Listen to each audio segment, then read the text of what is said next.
Cuando entré a casa aquella tarde y escuché una risa masculina viniendo desde la cocina, supe que algo iba mal. Era martes, las 17:45, y Clara no esperaba que volviera tan pronto.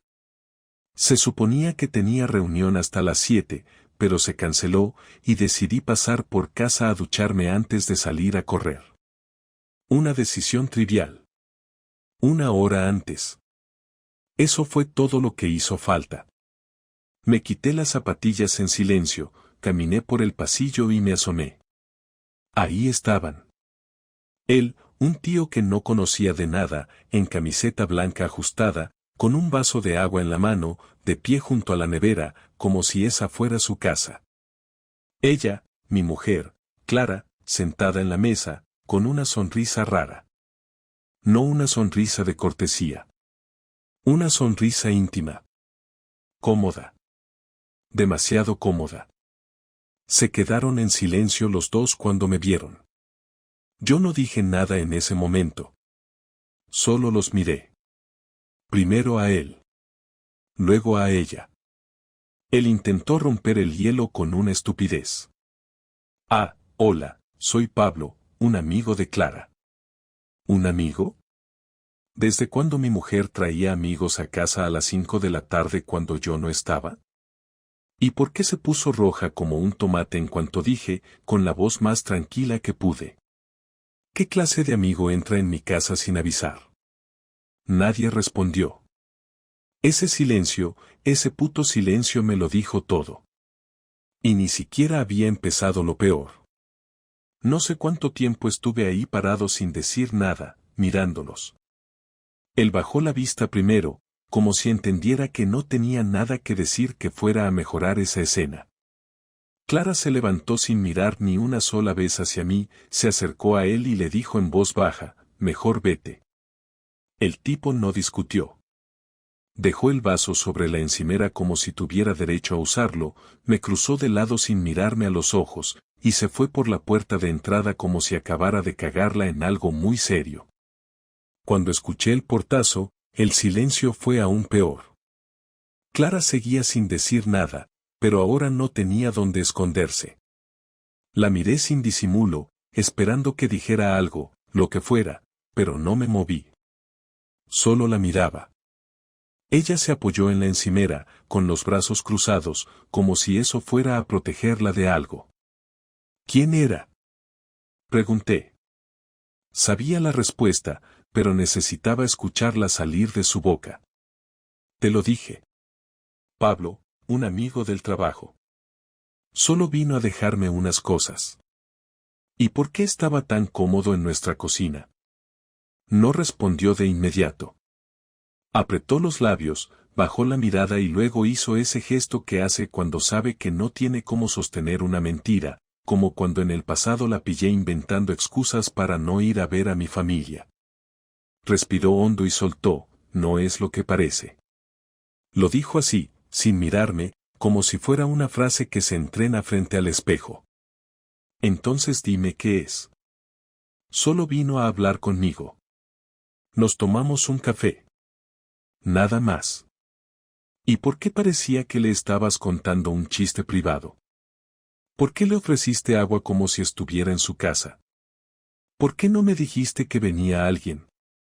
Porque sabía que te ibas a poner así. ¿Así cómo? ¿Cómo estás ahora? ¿Cabreado? ¿Confundido? Preguntándome si acabo de ver a un tipo al que te estás follando salir de mi casa como si no pasara nada. Clara levantó la mirada por fin y ahí supe que la respuesta era sí. No lo dijo, pero no hizo falta. Esa mirada no era de indignación, ni de defensa, ni de vergüenza. Era de derrota. Como si estuviera esperando que yo explotara, que gritara, que tirara algo al suelo. Pero yo no hice nada de eso. Me quedé en silencio, y eso pareció joderle más. Jorge, dijo, pero no terminó la frase. ¿Cuánto tiempo? No quiero hablar de eso. No te estoy preguntando si quieres. Te estoy preguntando cuánto tiempo lleva pasando. Ella bajó la mirada otra vez. No quería contestar. No podía. Su silencio era una respuesta. ¿Lo trajiste antes a casa? No. ¿Te acostaste con él? Eso no importa. Sí importa. Porque tú y yo compartimos esta casa, esta cama, esta vida. Así que sí, importa. No soy idiota, Clara. Dímelo de una puta vez.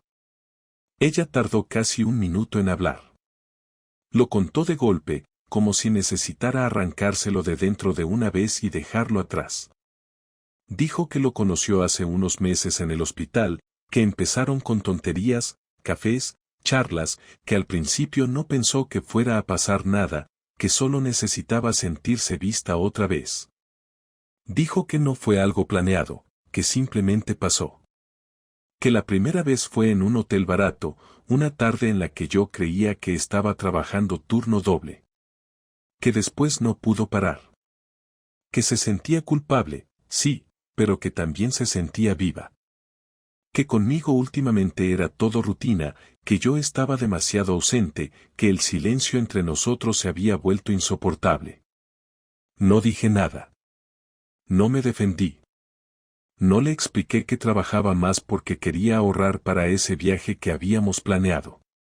No le recordé que fui yo quien se encargó de su madre cuando enfermó, quien cocinaba, quien limpiaba, quien hacía la compra cuando ella estaba cansada. No tenía sentido. Me estaba explicando una traición como si fuera una decisión razonable, como si todo tuviera una lógica emocional. Como si decir que se sentía viva justificara romper algo que, al menos yo, seguía cuidando. ¿Vas a seguir viéndolo? Pregunté. No lo sé. ¿Quieres seguir conmigo? Silencio. No lo sé, repitió. Ese fue el momento en que algo dentro de mí se apagó. No fue ira, no fue tristeza. Fue otra cosa. Algo parecido al vacío. Como si el cuerpo se desconectara del alma por unos segundos. Asentí, sin saber por qué. Le di la espalda, salí del piso, bajé por las escaleras sin saber a dónde iba, y caminé durante horas. No llamé a nadie. No encendí el móvil. No lloré. Solo pensaba en esa frase, no lo sé. Y supe que eso, en realidad, lo decía todo. No volví a casa esa noche. Me quedé en el coche, aparcado en la calle de atrás, con el asiento reclinado y los ojos abiertos hasta que amaneció. No era que no pudiera dormir por el drama, era simplemente que no quería cerrar los ojos y soñar con la misma mierda que acababa de ver. A las 7 en punto, entré en una cafetería que abría temprano, pedí un café solo sin azúcar, y me senté en una esquina sin mirar a nadie. No estaba triste. No estaba furioso. Solo quería que me mirara a los ojos y dijera las cosas como son, sin adornos, sin excusas, sin esa voz de víctima que a veces se le escapaba cuando sabía que había hecho algo mal. Me pasé toda la mañana en silencio, repasando las mismas preguntas una y otra vez, cuánto de nuestra vida fue real, cuántas veces entró ese imbécil en mi casa, y si no me hubiese adelantado esa tarde, ¿seguiría sin saber nada, y si llevaba más tiempo del que admitió? A las 12 decidí volver. Subí las escaleras y abrí la puerta sin hacer ruido.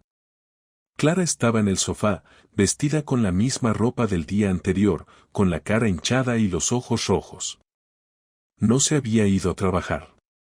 Me miró como si llevara horas esperando que apareciera, como si no hubiera dormido nada tampoco, aunque no me importaba.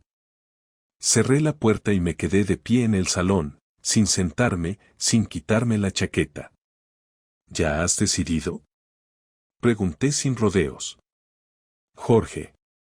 No empieces otra vez.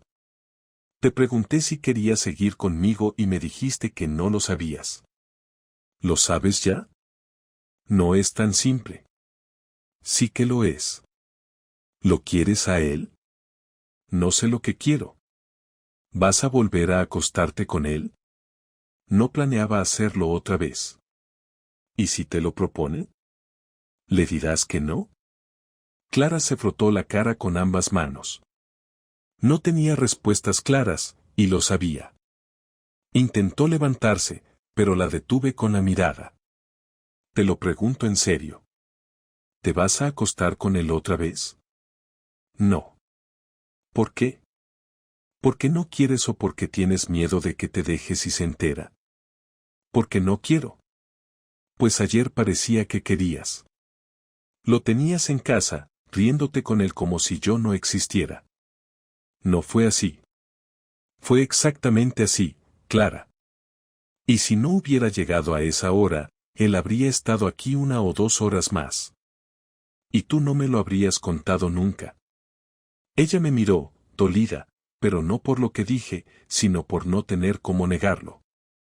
Y eso era peor. La vi mover la boca como si quisiera decir algo, pero no salió nada. Quiero que te vayas, dije por fin. ¿Qué? Que te vayas. Hoy. Ahora. Quédate en casa de una amiga, en casa de tu madre, donde quieras. Pero fuera de aquí. Necesito espacio, y tú también lo necesitas, porque estás llena de mierda hasta el cuello y ni siquiera sabes cómo limpiártela. No voy a quedarme aquí viéndote dudar entre tu marido y tu amante como si esto fuera un puto concurso de televisión. Jorge, por favor. No me eches. No te estoy echando. Te estoy dando la oportunidad de pensar sin mentirme a la cara. ¿Y si me voy y cuando quiera volver me dices que no? Eso depende de lo que hagas cuando salgas por esa puerta. Ella se quedó en silencio, mirando el suelo. Se levantó con lentitud, caminó hasta el dormitorio, y cerró la puerta. No oí maletas, no oí cajones, solo pasos lentos, como si cada movimiento fuera una decisión. Después de 10 minutos salió con un bolso, se detuvo en el pasillo, y me miró. No dije nada. No quería escuchar un discurso de despedida, ni promesas vacías, ni intentos de justificar lo injustificable. Se fue sin decir una palabra. Esa tarde apagué el móvil. No quería mensajes suyos ni de nadie. Nadie más sabía nada. No quería consejos, ni consuelo, ni historias similares. Pasé el resto del día tirado en el sofá, viendo canales que no recuerdo, sin comer nada, sin pensar en nada útil. Solo mirando el techo como un idiota. Por la noche, volví a nuestra habitación y vi que se había llevado solo algunas cosas, ropa, su neceser, pero todo lo demás seguía ahí. Las fotos, los libros, la ropa interior que siempre doblaba en 3. Todo seguía exactamente igual, pero para mí ya no significaba nada. Me metí en la cama y dormí del tirón, por primera vez en días, porque por fin tenía claro que esta vez las cosas no se iban a arreglar con una charla. La venganza no fue algo que planifiqué con rabia o prisa, no me levanté un día pensando en cómo joderle la vida a Clara, pero después de verla marcharse sin luchar, sin una sola palabra de arrepentimiento, sin intentar explicar nada con honestidad, empecé a pensar que merecía sentir, aunque fuera un poco, el mismo vacío que ella había provocado en mí. Durante 2 días no supe nada de ella, no me llamó, no me escribió, no preguntó si podía volver ni para recoger más cosas. Al principio pensé que era una estrategia para que yo la echara más de menos, pero cuando el silencio se alargó, entendí que estaba cómoda donde estuviera, que tal vez había ido directamente con él o con alguna amiga que aplaudía su valentía por romper con su vida aburrida de esposa de toda la vida. El sábado fui a la casa de su hermana bajo la excusa de que quería devolverle unas cosas. Paula siempre me pareció la más hipócrita de la familia, con su tono de falsa solidaridad, pero me abrió con una sonrisa incómoda que delataba que ya sabía todo. Me ofreció pasar, lo rechacé, y le di una caja con libros y 2 cuadros que Clara siempre decía que eran suyos. Me preguntó si quería que le avisara a Clara de que había ido, y ahí fue cuando decidí por dónde empezar. Le dije que no hacía falta, que me vería con Clara el lunes en el hospital, que iba a hablar con su jefe sobre su conducta con un paciente. Paula frunció el ceño como si no entendiera de qué hablaba, y eso fue lo que más me gustó. Le dejé la duda en el aire, le di las gracias y me fui. El lunes siguiente llamé a una amiga que trabajaba en recursos humanos del hospital donde trabajaba Clara. Le pedí un favor sin dar muchos detalles, solo que me ayudara a conseguir una copia de los registros de entrada y salida de personal de las últimas semanas. Ella dudó, pero le inventé una historia sobre sospechas de manipulación de horarios por parte de un empleado que podía afectar a una auditoría y aceptó enviarme un resumen con los días que Clara había usado su tarjeta. Crucé esos datos con los días que supuestamente trabajó turnos dobles y los que no cenó conmigo porque, según ella, estaba reventada. Me bastaron 3 coincidencias para tener claro que había estado con él más veces de las que había dicho. Después contacté a Pablo. Busqué su Instagram, que era público, y encontré su cuenta en segundos. Lleno de selfies en el gimnasio, frases sobre la energía del universo y fotos de platos de sushi con reflexiones ridículas. Le escribí desde una cuenta falsa. No lo insulté ni lo amenacé, solo le puse, ¿te gustó el cafecito en mi cocina? Esperé. Tardó 2 horas en responder con un ¿quién eres? Y eso me bastó. No respondí más, pero sabía que le había entrado el sudor. No se lo diría a Clara, no tendría cómo probarlo, pero empezaría a pensar que alguien sabía algo. Al día siguiente le envié desde la misma cuenta una foto de Clara entrando al portal de nuestra casa hace 3 semanas, una que había tomado sin querer cuando probaba una cámara de seguridad nueva y que tenía guardada. Le puse, bonito vestido, ¿te gustó lo que llevaba debajo? Y de nuevo, silencio. La parte final fue más sencilla. Imprimí en color los 3 días donde Clara firmó turnos dobles pero salió del hospital mucho antes de lo normal, marqué en rojo los horarios de entrada y salida y los metí en un sobre.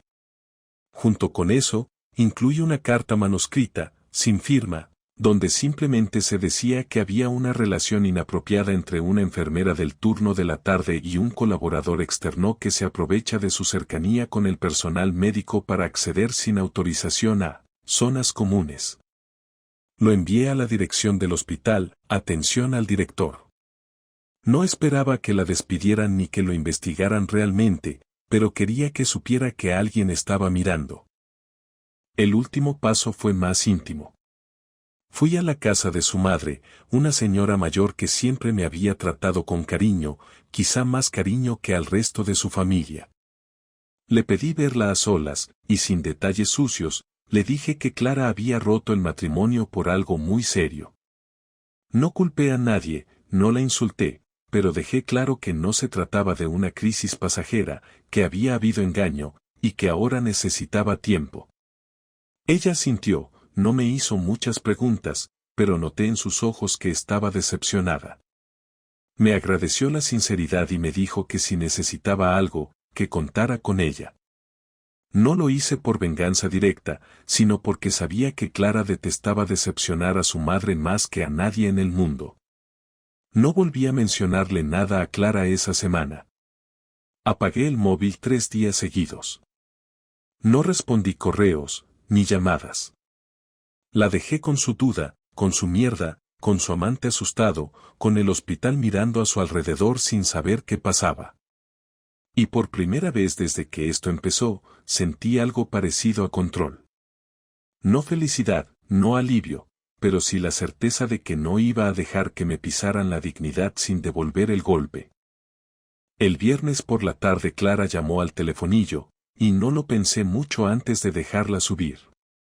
No tenía sentido alargar el silencio, porque ya había decidido lo que quería decirle y no quedaba nada pendiente que pudiera sorprenderme.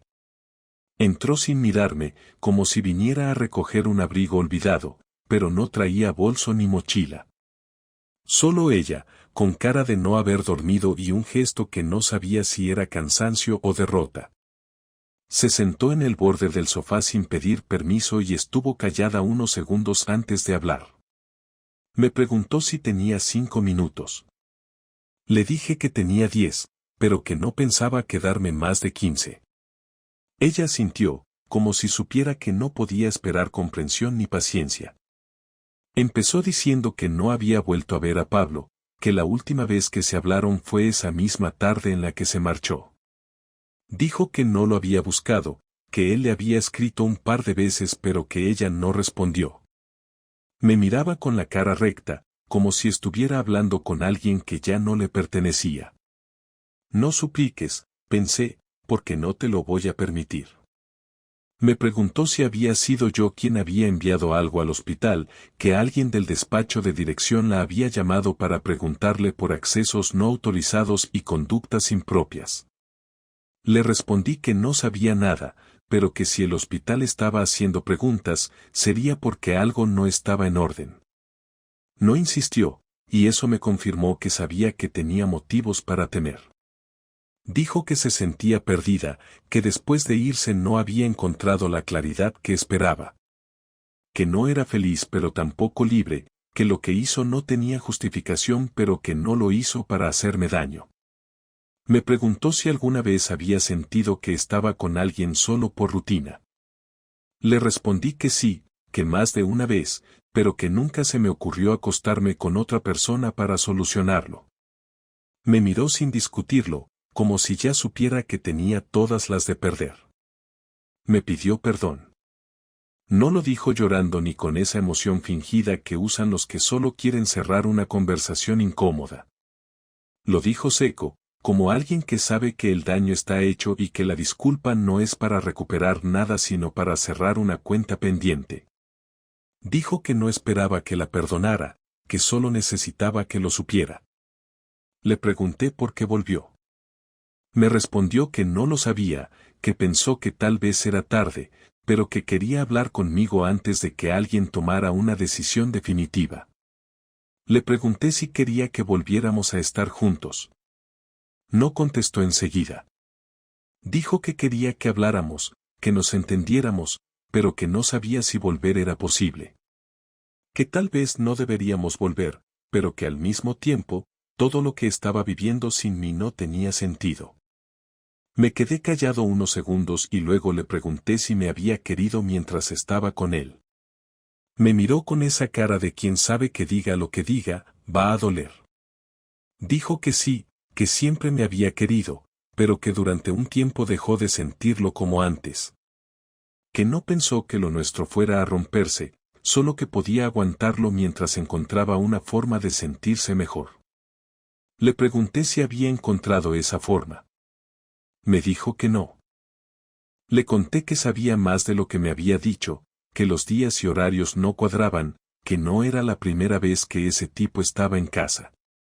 Le conté que sabía que su madre ya estaba al tanto, que yo mismo se lo había dicho, que no necesitaba explicarle a nadie más. Le conté que había hablado con su hermana, que me inventé una historia para que se pusieran nerviosos, que mandé un sobre al hospital, que hice todo lo que me pareció necesario para que sintiera una parte, solo una parte, de lo que yo sentí aquella tarde. No se defendió. Me preguntó si me sentía mejor. Le respondí que no lo hice por sentirme mejor, sino para recuperar el control. Que ella lo perdió en el momento en que dejó de respetarme y que ahora me tocaba a mí decidir si seguíamos o no. Me preguntó si quería separarnos. Le dije que sí, que quería separarnos legalmente, que no podía seguir con alguien que había dejado de vernos como una pareja, que había mentido en nuestra propia casa y que encima había tenido la cara de quedarse callada cuando la descubrí. Le dije que no la odiaba, que no me interesaba verla arrastrarse ni que la echaran del hospital ni que su familia la mirara como si hubiera matado a alguien, pero que no quería volver a compartir cama, ni mesa, ni futuro con una persona que me rompió la confianza con tanta naturalidad. Le dije que a lo mejor dentro de un año podía verla sin sentir nada, pero que ahora mismo, solo quería distancia, papeles firmados y una vida nueva. Me miró en silencio durante un buen rato y luego dijo que lo entendía. Que aceptaba. Que me iba a dar el divorcio sin problemas y que se iba a encargar de todo con el abogado. Que solo necesitaba un par de días más para recoger sus cosas. Le dije que me parecía bien, pero que no pensaba estar en casa cuando lo hiciera. Se levantó, se fue sin abrazos, sin besos, sin escenas. Cerró la puerta como si supiera que no iba a volver. 3 semanas después me entregaron el último documento firmado por el juzgado, el que confirma que legalmente ya no estamos casados. Lo abrí sentado en el mismo sofá donde se había sentado Clara el día que volvimos a hablar por última vez. No sentí nada especial al verlo, ningún tipo de alivio, ni tristeza profunda, ni rabia acumulada. Solo lo miré, comprobé que todo estuviera correcto, lo guardé en una carpeta y seguí con lo que estaba haciendo. No hubo celebración, ni brindis con amigos, ni mensaje para nadie. No era una victoria, era simplemente el cierre oficial de algo que ya estaba muerto desde mucho antes de que firmáramos. No se lo conté a nadie hasta una semana después. Mis padres lo supieron por una videollamada en la que mi madre me preguntó por Clara como si nada hubiera pasado. Le dije que nos habíamos separado, que ya era definitivo, y que no quería hablar del tema. Mi padre no dijo nada, solo asintió y cambió de tema. No insistieron. Los amigos más cercanos lo fueron sabiendo poco a poco. Algunos intentaron darme ánimos con frases baratas que no pedí, otros simplemente me ofrecieron una cerveza y un silencio cómodo, que fue lo único que realmente agradecí. Durante esas semanas hice pequeños cambios que antes no me atrevía a hacer. Vendí algunos muebles que Clara había elegido, tiré ropa vieja que llevaba años sin usar, redecoré la habitación de invitados para convertirla en una oficina y me compré una cama nueva. Nada radical, nada que gritara nuevo comienzo, pero suficientes detalles como para no sentir que seguía viviendo dentro de un decorado que ya no tenía sentido. También volví a salir. No a ligar ni a buscar compañía, sino a caminar por barrios donde nunca pasaba tiempo, a sentarme solo en bares nuevos, a probar restaurantes donde nunca habíamos estado juntos. Me di cuenta de que había muchos sitios de la ciudad que había evitado sin darme cuenta, simplemente porque ella no los conocía o porque formaban parte de su rutina con él. Necesitaba reapropiarme de mi entorno, sentir que lo que me rodeaba volvía a ser mío. Una tarde me crucé con Pablo en la calle. Fue en una zona cerca del hospital y estoy seguro de que no me vio. Iba hablando por teléfono, con la misma pinta de tipo que se cree más interesante de lo que es. No sentí nada al verlo, ni ganas de acercarme ni de decirle nada. Solo lo miré unos segundos y seguí mi camino. Después de todo lo que había pasado, ya no era importante. Era solo un tipo más entre miles, alguien irrelevante al que ya no le debía ni odio. Clara me escribió un mensaje corto la semana pasada. Me decía que había terminado de sacar todo, que había dejado las llaves en el buzón, que esperaba que pudiera estar bien. No respondí. No porque quisiera castigarla ni porque todavía estuviera dolido, sino porque simplemente no había nada más que decir. Me parecía más honesto guardar silencio que fingir cortesía. El silencio, a esas alturas, era el único lenguaje que nos quedaba. No he conocido a nadie nuevo. Tampoco tengo prisa. No me interesa llenar el vacío con alguien más, ni demostrarle al mundo que estoy mejor que nunca. Solo quiero vivir tranquilo, levantarme sin tener que dudar de la persona que duerme al lado, no tener que revisar gestos, excusas, miradas evasivas. Quiero recuperar esa paz que solo se valora cuando la pierdes. No se trata de ser feliz todo el tiempo, sino de no vivir con la duda constante de si te están mintiendo. Y eso, aunque suene básico, vale más que cualquier promesa de amor eterno. He aprendido que la fidelidad no es algo garantizado ni por el tiempo ni por la historia compartida. Que puedes vivir con alguien 10 años, compartir todo, y aún así, un día cualquiera, encontrarte con que ya no eres parte de sus prioridades. Que el amor no se muere de un golpe, sino por abandono lento, por excusas acumuladas, por silencios mal gestionados. He aprendido que no sirve de nada buscar explicaciones donde no las hay, y que no se trata de perdonar o no, sino de decidir qué tipo de vida quieres llevar. Y yo, después de todo esto, decidí que no quiero vivir con miedo. Que prefiero estar solo a tener que dudar cada vez que alguien dice que va a volver tarde del trabajo. Esta historia no tiene un giro inesperado, ni un reencuentro romántico, ni una moraleja de autoayuda. Solo tiene hechos. Un matrimonio que se rompió porque una de las dos personas dejó de cuidar lo que tenía. Una traición descubierta no por casualidad, sino porque la otra persona dejó de ocultarla con ganas. Una separación que no terminó con gritos, sino con distancias necesarias. Y una decisión tomada no desde la ira, sino desde el respeto propio. Ahora salgo a caminar por las mañanas, desayuno tranquilo, trabajo sin distracciones, y duermo mejor que antes. No porque todo esté bien, sino porque al menos ya no tengo que fingir que lo está. Y con eso, por ahora, me basta.